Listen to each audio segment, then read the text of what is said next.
Thank you very much, Mr. President Tshisekedi, for granting me the opportunity for this interview. It's a pleasure for me to be sitting with you here in Kinshasa. I really appreciate it. Merci beaucoup, Madame. Thank you, Madame. We are also proud of you, and we are honored to be interviewed by the only African journalist in the White House. You're welcome to Kinshasa, you along with your delegation. Thank you, Mr. President. So to begin, I would like to hear from you. How would you describe the current situation in the Democratic Republic of the Congo, Mr. President? Yeah, this is an unjust situation as it's imposed to us. We are victims. We have started so many sites in the Democratic Republic of the Congo. The first one was the one which consists of building peace. I visited all the 9 neighboring countries to the DRC. I met my counterparts to talk about the necessity of developing common development program for the benefit of our populations. The other project was the one consists of rebuilding our country with infrastructures, and the other one was speaking to the social aspects. We launched free education program, and we are working on the universal health coverage so that we can improve access to health care for all Congolese citizens. And while we were working on all that, we were victim of the unjust war that's hiding looting intentions, the intentions to loot our mineral and agricultural resources. This is unfortunately the unjust situation that we are experiencing. You mentioned a few times injustice and victim. What would you like the international community to better understand about this conflict? Something that maybe it's often overlooked or misunderstood. Well, the international community should understand that this started from the genocide from Rwanda in 1994. Back then, the DRC was called Zaire, and the Zaire president, late Mobutu, was invited to open the borders to receive the Rwandan refugees that were running away from genocide. But unfortunately, among those victims, there was among them genocide causes, doers, and we would have done it otherwise in order to control those genocide doers. But we gave to Rwandan army the authority to enter the Congolese territory and to sort that issue. And from that time on, the crisis started in the DRC, and the international community have forsaken us. And we are victims, and we have millions of victims recorded since then. Now, we believe that the international community ought to take side with us and help us sort this situation. That's why I would like to hereby thank the Trump administration for the efforts they are doing, and I'm even convinced that this will be successful. And I really want to say that finally the international community, through the United States taking the lead, have understood that they needed to help the DRC people. Let's then talk about this upcoming peace deal signing ceremony. What is this peace deal about? Can you explain? Well, there is nothing magic in this agreement.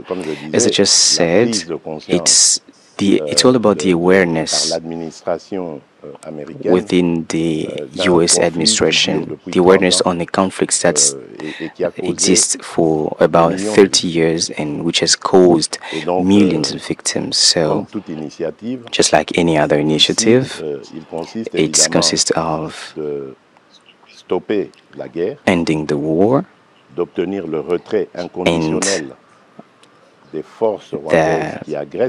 achieving the unconditional withdrawal of all the armed groups and all. In addition to that, we also have to come to a solution to this war, which is basically an economic war. And just to give you background, I just said it. This is something I've tried to do when I took office in 2019. I went and paid visit to neighboring countries. Back then, there was Rwanda and Uganda and Burundi that were the most concerned, because back then Burundi also joined Uganda and Rwanda against the DRC in order to suggest this deal between us and see how we could be able to move towards a cooperation based upon economic exchanges instead of fighting, having these tensions, useless tensions that would have consequences on the stability of the region. Unfortunately, in 2022, Rwanda went on war against us, and Uganda understood that we are now building good relationship with President Museveni, and Burundi, thanks to President Ndayishimiye, they have also considerably improved their relation with DRC. They are now a sister country. Now we hope that with the mediation of the US administration, this peace will come true. Why do you think President Trump is so interesting to bring peace to DRC? Why he's working so hard to bring peace to DRC, in your point of view? D'abord parce qu'il l'a annoncé. First and foremost, because he announced it. Ensuite, parce que and then President Trump represents the first world power. The US are actually the leaders, and everybody knows the influence of the US. I was talking about the international community, and I believe that the United States has some responsibility in what's happened in the region. This might not be to mean that they are guilty, but they have the responsibility, which is that they trusted a regime, Rwandan regime, that was involved in the genocide, and as they were trying to correct the mistakes they made, they even caused other mistakes and other crises in the DRC. And I think this awareness from the US administration would change the tide. As you know, Mr. President Trump eagerly desired to bring peace to DRC, as he personally told me many times. And he put together this specific team that has been working really hard to push this deal to really happen. And he not only wants to bring peace to DRC, he also wants to end the war between Russia and Ukraine. He's looking the situation in the Middle East. And my question for you, Mr. President, when we see peace finally reach DRC, are you considering to be the first African president to nominate President Trump for a Nobel Peace Prize? Pakistan just did it, by the way. Quand est-ce qu'elle interviendra, ça c'est Dieu seul qui sait. When would we achieve peace? God alone knows. Un mérite ici que je reconnais. I owe something to President Trump. I acknowledge that he really considered this issue personally, and we really owe acknowledgement for this. He appointed a very ineffective team led by Dr. Massad Boulos. They are working with, in collaboration with our friends from Qatari, and also with the presence of the African Union, led by President Faure Gnassingbé. Well, this is something that's progressing very well, and now we are at the point of the principal agreement. A set of principles have been selected for the agreement, and if everything goes well, by the end of next week, both of our foreign ministers from Congo and Rwanda would meet in the United States to sign more than a principal agreement, and then we will come to endorse around President Trump in the United States. But I don't know when that would take place. It will depend upon both the progress of the events on the ground, but also it will depend on the U.S. agenda, as we know that the U.S. are involved in so many issues. You talked about the Middle East, and you talked about the war between Russia and Ukraine, and we also have the conflict between Iran and the DRC. So it will depend on those, but I think this might take place around mid-July. But then after that, I believe if they manage to achieve this, to end an unjust conflict that has caused thousands and hundreds of thousands of were dead. And some people would say that this war has caused more dead than the Second World War. And I think if President Trump, thanks to his mediation, managed to definitely end this war, he would really deserve this Nobel Prize. I would go the first to vote for him. And Mr. President, as we know, the narrative about the Democratic Republic of the Congo around the world is not good. Many people see this country as a very corrupted country and with problems with bad governance. When this peace deal is finally reached, are you planning to lead a very deep work combating corruption in this country? No, not at all. Let's talk about this issue on corruption. Generally, the DRC is stigmatized.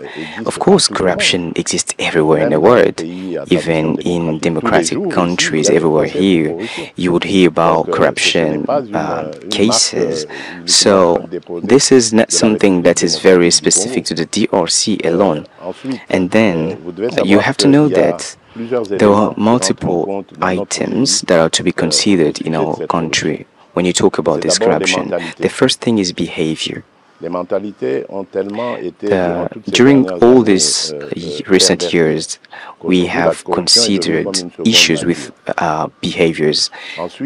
Consequently, corruption is very key and very obvious in African Congolese people. And then we also have this legal system of the country, which should see to sorting this issue. And we also have the social conditions, meaning the salaries that are making it difficult for other people to eat ends to mouth. And this is something that we have started working on since I took office in 2019. We started fighting against that. I have established multiple mindset change mechanisms, and there is a unit that's focused on that, and there is another one that's fighting against corruption via sensitization and denunciation. I started reforms, and today I think it's not perfect yet, but still we are working on it. Have you seen progress? Yes, of course, if recorded progress, I will mention that. The third element is the revenues. When I came to power, the budget of the DRC was around $5,000 $1 billion, and today we have tripled this amount, and today we are able to collect that thanks to the mechanisms that we have established. We have collected more revenues, and we are also going to mobilize our efforts as we have to diversify our economy. We are going definitely to enlarge our we're going to have the possibility to improve the effectiveness of the justice and the legal system, and this would enable us to reduce the impact of corruption on the economy. So we just need some time, and we also need peace and stability. This will allow for us to achieve all this. That's why the deal, as we were talking about that, the economic deal with the United States is well perceived here, as this will allow for us to not only extract our minerals and to also assign responsibles for those, but also to process them and transform them locally by improving our energy capacity of transforming or providing value addition, creating job and wealth, and this will allow for an economic development, and this will have impact on the mindset of the Congolese people, as I just said, and this will allow for them to work for the development of their country instead of corrupting the economic system. So that's it. We just need some more time. We need concentration. We need peace and stability. President, the peace agreement, the peace that will come to DRC will bring a lot of opportunities for investment. Are you considering to boost this fight against corruption? Because there is many investors that will be looking to come to DRC, but the current situation is not the best. Still, corruption is there, even though President mentioned there is a lot of effort being done to fight corruption. But are you planning to boost this fight against corruption? Of course. But we did not wait for this economic deal to launch these initiatives. I'm already talking about what we've done with our Chinese friends. When I came to power, I saw injustice in the partnership that China signed with the government, and I sorted that injustice. I traveled to China and I spoke with the leadership, and I told them that I was expecting a win-win partnership, but unfortunately I noticed that here China was taking most parts of the benefits than the Congo, and our Chinese friends accepted to review that, and now we are trying to rebalance things regarding that. Now, of course, this deal will have impact on not only the life standard, the living standards of the Congolese citizens, but also regarding the behavior, the mindsets, which is very vulnerable to corruption. When you have financial capacity, you are less vulnerable to corruption. So that's it. And how do you plan to ensure security for foreign investors in the areas that were in conflict? Yeah, for those areas, today we are fighting against this conflict. We are trying to eradicate thanks to this mediation by the US, which I commend, but also through capacity building of our defense forces and security forces. And regarding that, I believe we were very unsuccessful, and even the last aggression by Rwanda in the city of Goma and Bukavu demonstrates that we have been very unsuccessful in our defense system. But of course, it's thanks to reforms, partnerships, and also investment into that institutions, namely intelligence service and the army. This will allow for us to improve this protection system for the citizens and for our borders. So that's what we are preparing.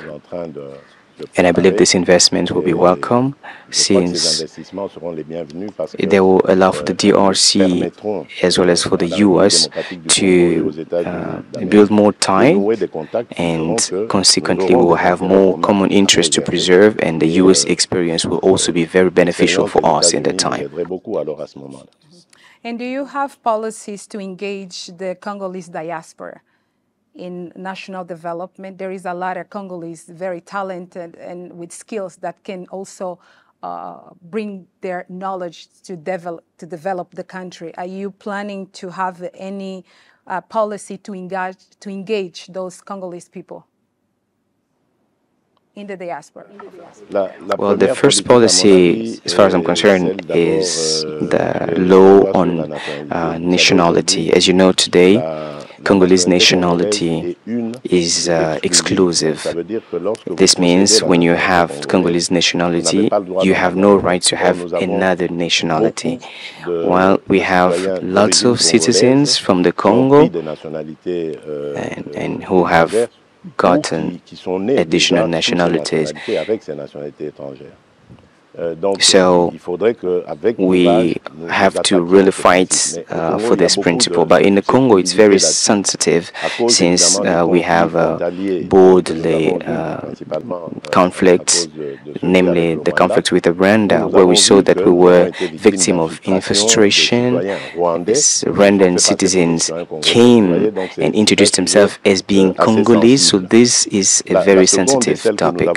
And the second thing that we have already started doing, which is cancelling visas for citizens with Congolese origin. Even though they have another additional nationality, they have the right to come back to the Congo without any visa requirements. So this is something effective since I took office. Now we're also working and trying to come up with taxation incentives for those Congolese people that would come back to the Congo with the purpose of investing. But of course, you talked about those who have knowledge and skills, maybe professors or doctors. We're also trying to improve conditions thanks to the development program of 145 territory development that I have established with the purpose of improving the living condition in those territories that are living in unsecure conditions. We are building agricultural feeder roads, schools, health facilities, administration offices, in order to make life more comfortable and fight against rural exodus. And I believe all this will have impact on the decisions of our fellow countrymen that are living abroad, that will decide to leave the United States and come to the countryside, somewhere in a remote area in the Congo, maybe in Ituri, Chopo, Kasai, and you name it, to go and contributes to development. So these will be the main major pillars that we are developing. As I just said, it takes peace and stability because it's impossible to achieve such without peace and stability. Mr. President, I have one more question that probably many Africans are trying to listen from you. In your point of view, what is so difficult for Africans to find solution for their own problems? For example, what went wrong with Luanda process, Nairobi process, African Union, SADC, all those Africans trying to bring solution for this conflict between DRC and Rwanda, that at the end of the day, DRC ended up looking for solution in Doha, and now is the United States leading this peace process? Madame, vous avez posé une question vraiment, well, you've asked a very key question, which speaks to the very necessity of the existence of Africa. And I'm very against this sort of hypocrisy that we have between Africans. We easily talk about African solutions to African problems, but to some point, thanks to this trial, this unjust crisis that we've been experiencing caused by Rwanda, it's helped me have a clear view of this slogan, which is void. And we had proof and evidence. We were subject to Rwandan aggression, but I did not see African countries, at least not many African countries, that would stand and claim against us. Some counterparts would approach me and tell me during some forums and African forums, they would tell me something in private, but they would not be able to say it openly. And I have to really commend President Lourenço, who is an excellent mediator, who really tried his level best to achieve this peace. And if there was if we managed to meet in December 15 in Luanda, we would be able to sort this issue with the crisis. I also commend some SADC countries that have supported us. I would mention South Africa, Tanzania, and Malawi. These are countries that have really considered this seriously in order to make progress. And also have to say thank you to Uganda, Kenya, and Burundi, basically Burundi. They have they really stood with us and took side with us. I really have to mention this country because many others did not take the courage to be involved as these countries have done. And this is the issue that we have in Africa. Obviously, we also have some influence from outside the continent, I think. But I believe the true independence is to be able to say that we have principles that we agreed upon. And among these principles that we agreed upon, we have the one that speaks to the non-aggression of an African state on another African state. So once this is successful and achieved, this is a principle that we all agreed upon. We should be courageous enough to say this cannot take place, but we're not doing it. The issue with the Africans is that we are ourselves the very problem.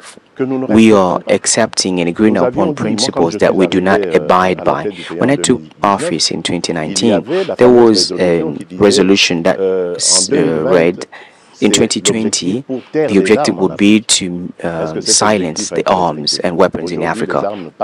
Was it achieved? No. Today, it's very unsuccessful, meaning we are voting principles that we do not even abide by. As long as we behave this way, other continents would never respect us, would be crying here and there saying that African people are not respected. This is what we have to start doing. We can only be respected by others as long as we are able to respect the commitment we made. Mr. President, that we as an Africans, we are not united. We don't have the same view in some matters. That's why we continue to have those problems.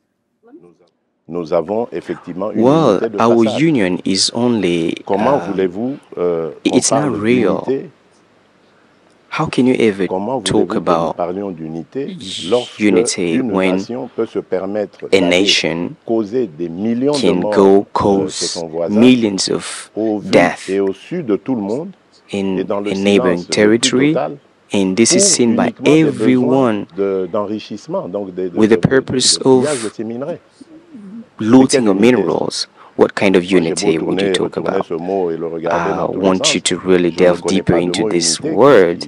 I cannot define unity with this behavior. So it's only, it's not real, that unity. We just talk about it, but it's not real. Maybe I was naive as I believed in this African unity, but I think it's, I think this is the lesson that I learned from this crisis, and it's really therefore important to go everywhere across Africa and say that the African unity that we all talk about is not real. The African unity would really start with respecting the principles that we have selected and voted for, and the one that... Last question, Mr. President, what message would you like to send to President Trump, saying that finally those years of war that Congolese people have been suffering is about to end? Well, first of all, I have to say thank you for his interest, as during the first term of President Trump, he completely overlooked Africa. But now he has demonstrated interest for Africa, and we thank him for that. And I also want to encourage him to pursue and advance. For Africa, I am convinced, and I believe I'm not the only one believing this, Africa is the future of the world. Now is high time to prepare for this future, taking side with Africa and supporting us in our efforts aiming at developing our continent. And I'm convinced that if President Trump keeps on doing that, he will remain the president, if not the greatest, at least one of the greatest that the United States has ever had. And I believe he will receive this Nobel Prize. Thank you, Mr. President. Thank you very much. Merci, madame. Thank you, Thank you, madam. I'm honored.